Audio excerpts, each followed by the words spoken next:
Donna, congratulations on reaching the quarterfinals for the first time here in Melbourne. What are the emotions you're feeling right now? Well, I'm happy to be in the big room. Yeah, I'm super happy, relieved as well. It was a really tough match. A lot of ups and downs, I would say. Also, very high quality level of tennis from both of us, especially from her in the second set. So yeah, I'm just really happy to win, and didn't really think about it yet. Okay, go to questions in English. Congratulations. Just can you talk about today's match in terms of just facing her? What did you think of Linda's game? And then also just what the key was ultimately in the end to kind of battle back from I played her in Kuyong the week before, so I knew her game a little bit. She definitely played much better today, which was expected. I knew she was gonna come out fighting, come out swinging, and I knew I had to, one, bring my best level, and two, try to stay with her, even if things didn't go my way at some point, which they didn't. But I knew I just had to fight until the end and believe that I can win. Mentioned on the court about having a rough last few years. What specifically were you referring to when you talk about the last few years and your struggles? What do you think about? And I mean, after 2021 Australian Open, I had the surgery on my knee. So the whole year I was struggling, still had pain. So after Australia last year, I had to take another couple of months off again for the knee. So it was just a battle, but I hope that I finally found the solution how to deal with it. It will always be, I think it will be here. I don't want to say issues, but it will be up and down for the rest of my career. But I have a good team around me who take care of me and take care of my knee along with the rest of my body. So it's I'm just really happy to be playing at this level again. Can you say a few words about Pam Shriver? How did this cooperation start, and what does it mean to you? And what do we expect from she can help you with all her experience? Yeah, it started in San Diego very randomly. We spent a lot of time there together. I went to LA after, so we also saw each other there. And I was like, "Hey Pam, we get along so well. Do you want to join Team DV for next year?" And she said yes, which is one, a huge honor for me to have such a champion wanting to work with me, and two, I really believe that she can bring a lot to my game. Everyone says she's only bringing volleys for me, and I'm gonna improve my volleys, that's for sure. But also, a lot about serve and the rest of the game, that's for sure. Just in terms of working with Pam, she can be a very direct person. She can speak very plainly. She's also a big champion, very good cheerleader.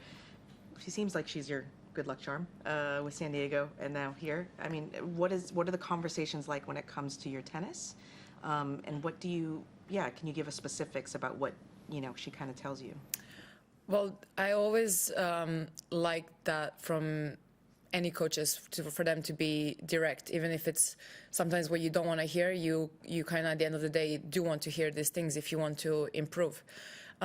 She's, like you said, always been very direct, and something I really appreciate. And but other than that, I think we have a great atmosphere in the team with Nick as well. They make such a good combination. Nick and I did really hard work in the off season in Monaco, and we were talking with Pam on the phone from LA, and then we all met here in Melbourne. So it's also great to see that I have success and results from our work so early. But it's not just from the work now. I've been working hard the last couple of months, so it's finally all coming together.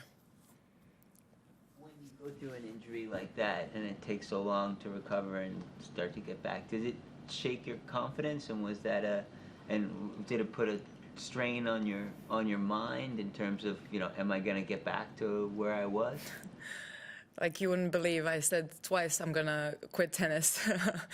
But both after saying that, one, I won Kormeyer, and then I played really well in San Diego. But, you know, of course you have doubts, especially because I wasn't really fit. I was so far from moving the way I was before. I didn't trust my knee. I didn't trust my abilities. And then my fitness was improving, but it wasn't coming together on the match court. And I was putting a lot of pressure on myself as well, wanting to play well in matches, having the expectations of my level, what was before surgery. And I remember after US Open last year when I lost to Kudermetova first round, I played well, but in the end I lost, and I was like, you know what, if I give myself until Wimbledon next year to see if I can reach at least my same level than before. If not, it was too tough for me mentally to be on this average level, I would say, for me, because I know what I was capable of before. I've read that you said, sorry, that's the first time that you really believed that you can win a slam. What changed? What changed? Like, San Diego was a really important week for me, beating all those top players. The ranking-wise, it was a huge confidence boost, gave me a lot of belief. And I think, really, honestly, that week, I saw that I can do it. So if I can do it there, why not here? And, you know, if it doesn't happen for me here, I really believe that in the next couple of years, why not? Another question. You're still just 26, but somehow a veteran on tour. What still drives you, motivates you? You seem like to enjoy tennis tour more than ever. That's very true. Yeah, it's my 11th Australian Open, not counting the juniors. So I've been around for a while, but I think that gives me a lot of experience. But like you said, I'm still only 26.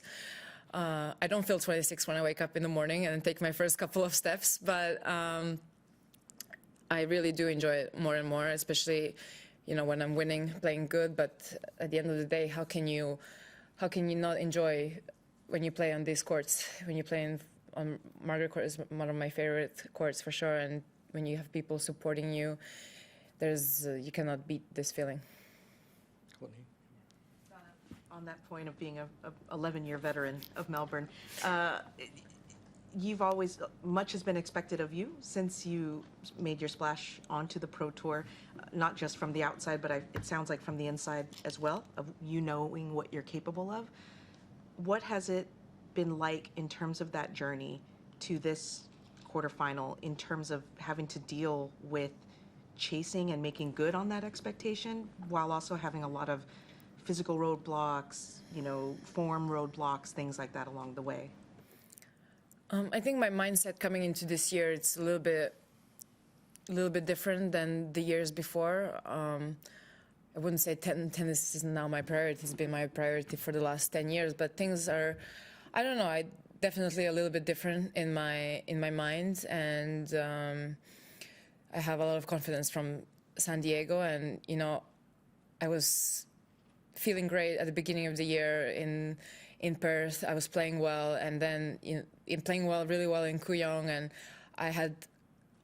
I put so much pressure on myself in the first round here that when I stepped on the court, I was completely frozen. I won the first set, but if you ask me my name, I don't think I would have to look up on the scoreboard to check what's my name. I was completely blocked out there. So honestly, I was losing 1-0 in the third set when it started to rain. And I would definitely say the rain saved me a little bit, because it gave me a couple of hours to regroup, cry my eyes out to Nick in the treatment room, and just kind of release a little bit the pressure. And from then on, I've been playing much better. Okay. Yep, last one. Arena, which is a tough one with how she's playing. But how much confidence do you bring into that match, and what is the key to derail her when she seems to be kind of on this kind of mood?